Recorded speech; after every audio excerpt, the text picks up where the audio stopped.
Previously on Second Fiddles, Sophia, Chameleon, and Elijah bonded during their trip to the distant galaxy BJ-69 and survived their encounter with the Chroman Empire.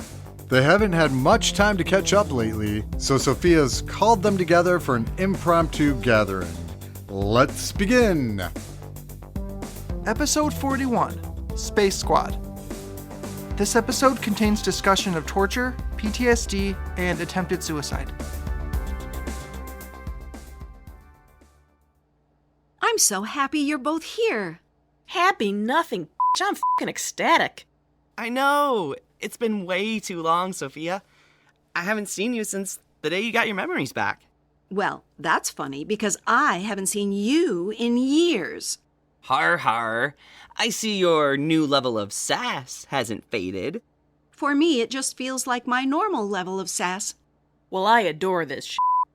You've got strong sailor vibes today, Cam. You have no f***ing idea. The worst part about being around that f***ing baby every damn minute is that I can't swear. Between the crying and the never-ending factory of an ass like kids got on it, I'm so f***ing tired and all I want to do is swear. Or sleep. Or f***. So much bleeping. Oh, no. By sailor, I meant you were wearing white and navy stripes today. Oh, yeah. Cute, right? You're always cute. As if. How about now? Still cute? Okay. Growing an extra eye is kind of cool, but the giant wart clusters, they're a little excessive. Well, compliments on my body are kind of wasted, but if you want to say how cute my outfit looks, that's fine. When I said you were always cute, I was referring to your outfits. Well, now I feel like an ungracious dipshit. Good. You should. So sassy. Hey, Cam, when you grow extra eyeballs like that, do they actually work? Oh yeah, I can see out of them if I want to, but I can grow them just for show. Can you put one on the back of your head to see behind you? That would be pretty handy. Who doesn't like a good handy? Not what I meant. I know. Sadly, it gives me a headache. The human brain isn't designed for input from eyes in weird places. Huh. But you're not human. Well, I'm not human either. I'm more of a mystery, wrapped in enigma, wrapped in a sex drive. But yeah, it would be pretty handy in the field. Hey, that's what I'm here for. Is it? No, you're here because I asked you. A reunion of the Space Squad. I still think we should have a secret handshake. Yeah, why are we here? There's no elaborate explanation. I just really missed you. Aw, Sophia. I missed you too. I second that. I've had little time for socializing. A-League work has been quite taxing, and when I'm not working, I'm attempting to mend the extremely complex relationships with my dad and Frankie. Yeah. How are they doing? My dad has improved somewhat. He's not prepared to work in any official hero capacity yet, but he stepped up and began mentoring the new members of the A-League. When he's in human form, he functions well, but even the suggestion of transforming into Smasher stresses him out. PTSD? Yes. Are you still seeing a therapist about your time with the Chromans? Not as often anymore, but yeah. I check in with her every month. Sometimes I just text her, like when something really pushes my buttons. That's good to hear. Honestly, I originally thought being tortured by someone using my face and voice would be the worst part, but I don't have nightmares about Plunger or his Chroman lackeys. Are you sleeping okay? It's been better, but most of my issues present when I'm awake. I'm still fighting extreme feelings of helplessness, and I'm having what's called somatic flashbacks when my fingers hurt where they were removed. I'm so sorry. If I knew who I was then, I would have f***ing killed Plunger. Plunger never hurt me himself. He was just the one asking me questions. I got the feeling he didn't want to get blood on his armor. Either way, I will blow his damn head off if I see him near you again. Cam, my dad told me that you met with Danger Damsel last week. Did you receive satisfying answers from your conversation? Well, I got answers. Not great. Yes. No. Kind of. Danger Damsel's really f***ed up. She's leaving the superhero life for good and moving in with her family across the country. So she doesn't want anything to do with Stevie? Nope. When I mentioned the baby, she shut down completely. Her eyes glazed over and she lost focus. I told her I would legally be Stevie's guardian if she'd allowed it, and she didn't object. Well, that's good, right?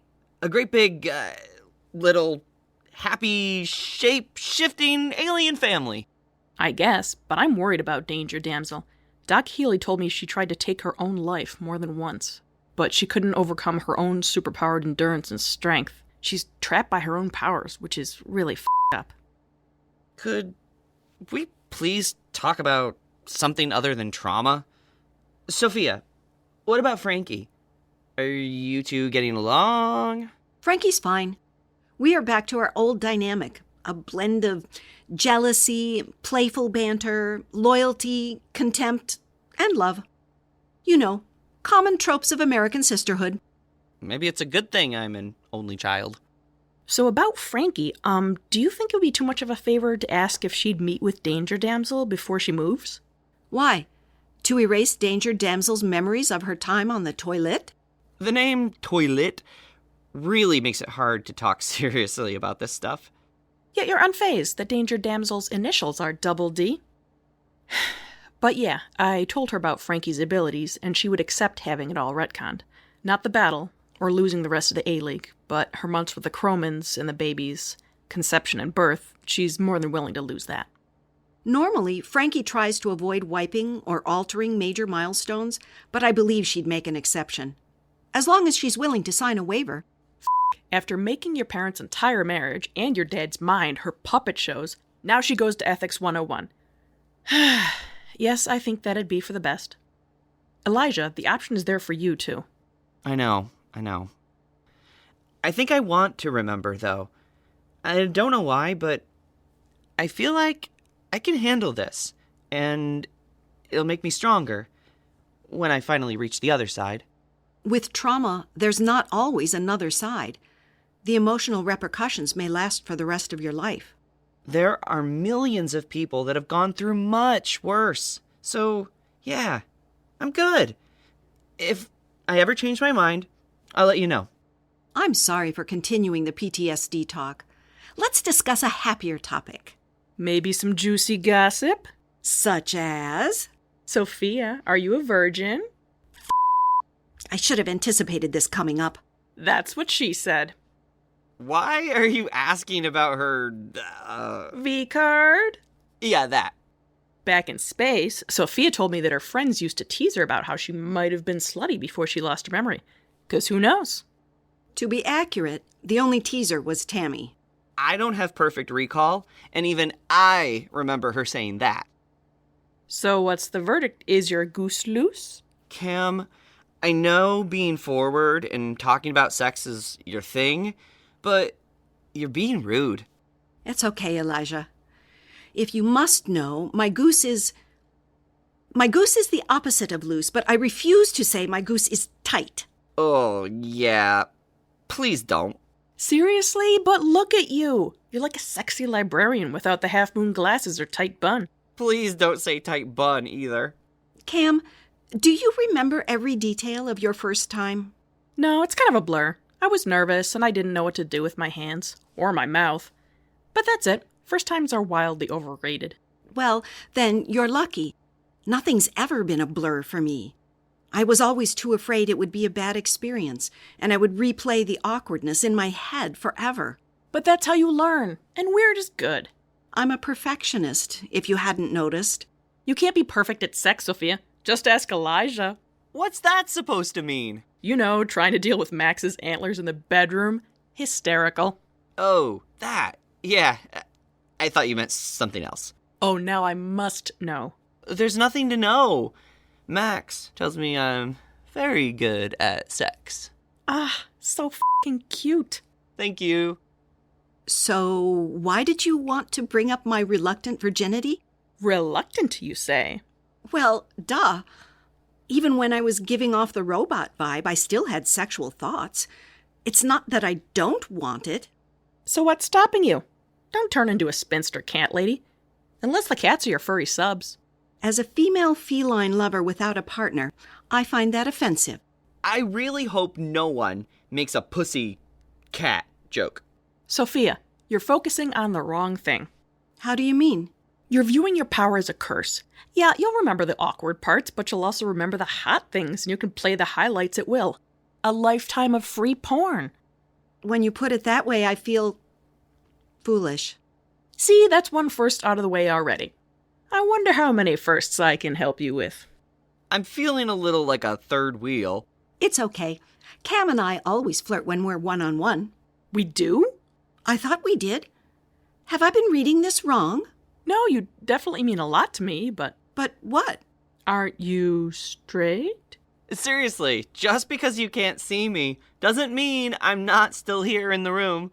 Physically, I am ordinarily attracted to men, but there's no simple way to label being romantically drawn to an asexual shapeshifter. Oh, I'm very sexual.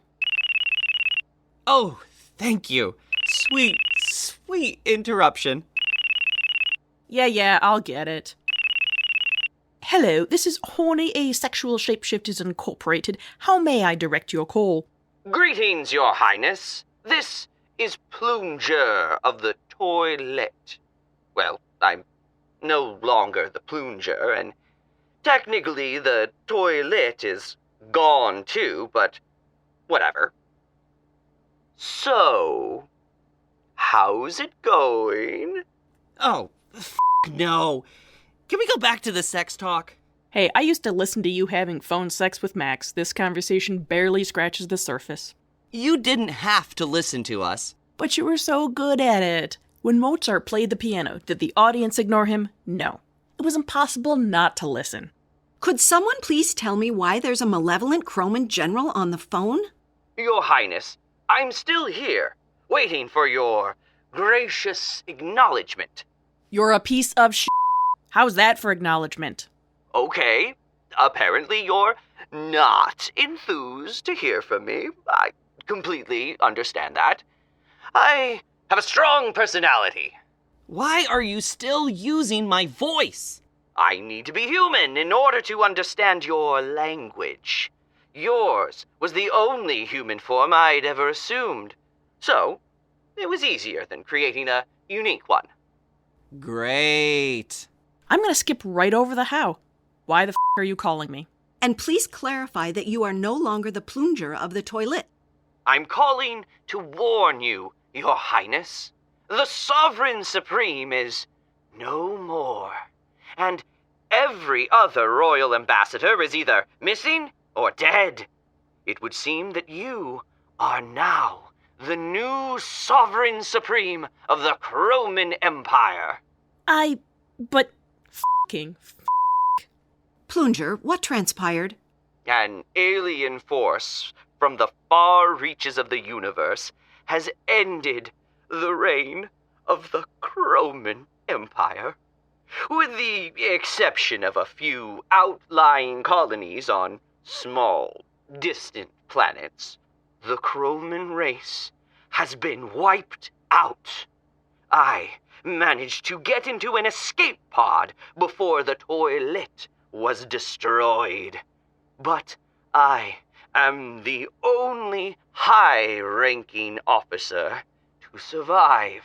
I've set a course for Earth, but I'm afraid that the threat will reach you before I do, my liege.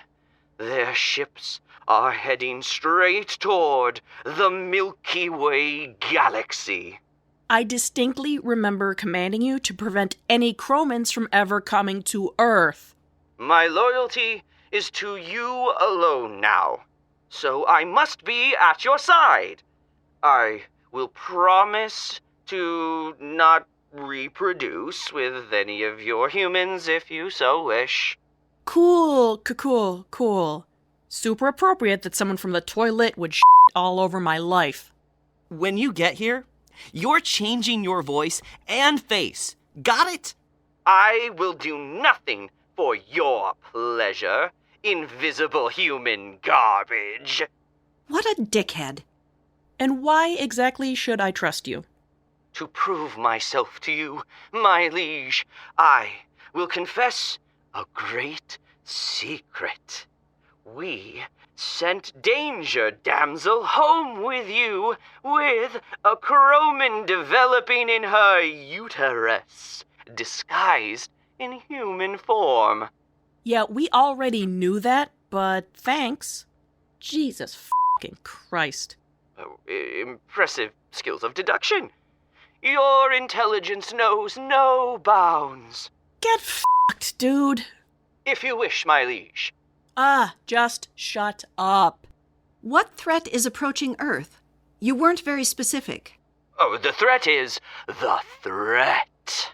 Clarify. This alien race is known as the threat. The threat is the threat. I cannot with this guy right now. This is like a shitty WWE story arc. The threat are a vicious, cunning people. Their body armor is similar to chromin design, but their technology is unlike anything I've ever encountered. What can you tell us about them? Before the toilet was targeted, I learned that their own home world had died, and they were in search of a new planet to colonize. They were moving from planet to planet in galaxy BJ69. But when they realized the Chromin Empire already had a firm foothold in the area, the threat became enraged, destroyed the planets, and decimated the Chromin Empire. Why are they coming to Earth instead of some other galaxy between here and BG69? Who writes this shit? I detected a signal, Your Highness, when I was entering the coordinates to Earth. A homing beacon. Someone on your planet is specifically calling out to the threat. It would seem that they decided to answer that call. It has to be MacGuffin. The threat that he's been teasing for over a year, the one that Max is supposed to help protect the Earth from, he wasn't being intentionally vague. He was literally telling us their name. The threat. Oh, me. Plunger, how much time do we have to prepare? They are likely already there, my liege. As I said, their technology is far beyond ours, including the speed of their ships. This is bad. This is super f***ing bad. Plunger, what else can you tell us about the threat? Their race does have a weakness, my liege. We weren't able to deduce what it was before it was too late. But the destruction of Earth is far from inevitable should you decide this backwater hive of mammals is worth your effort. Mammals don't live in hives. Thank you for the warning. It won't be forgotten. That is to say, by recall. I still want you to f*** off and die, but recall will always remember. Much luck, Sovereign Supreme. You shall need it. Well, that escalated quickly. You're really quiet, Elijah. With the two of us having the same voice, I didn't want to confuse anyone. Smart move. It may have confused the listeners. What? Sorry. Occasionally breaking the fourth wall is something I've been doing since I was a teenager. We'll need to break some f***ing walls soon, that's for sure.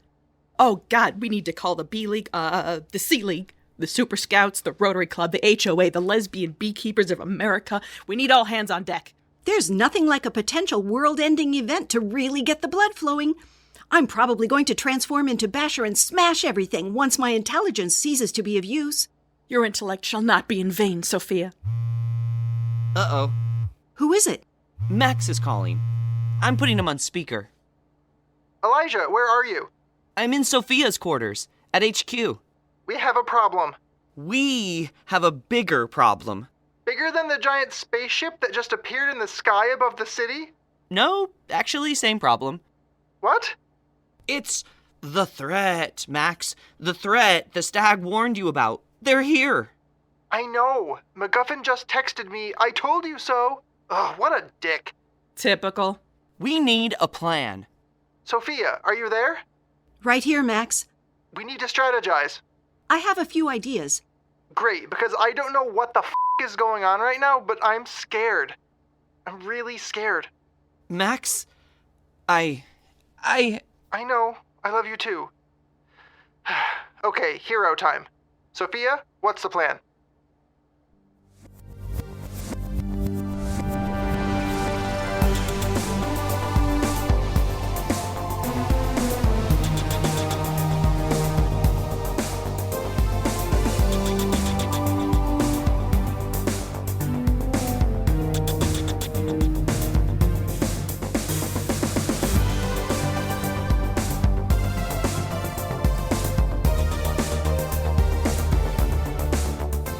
In this episode of Second Fiddles, Sophia is voiced by Robin Rimey, Chameleon is voiced by Elena Langan, Elijah is voiced by Nick Bissett, Plunger is voiced by Nick Bissett, Max is voiced by Matt Johnson, and MacGuffin is voiced by John Pupo.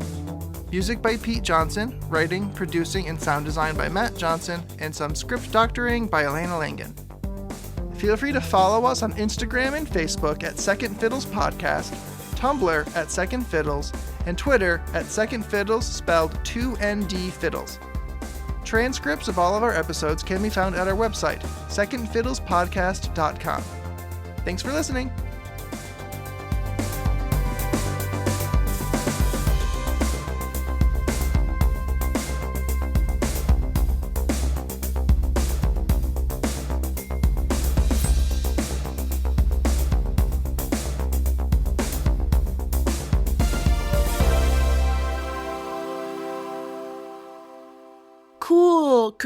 Cool.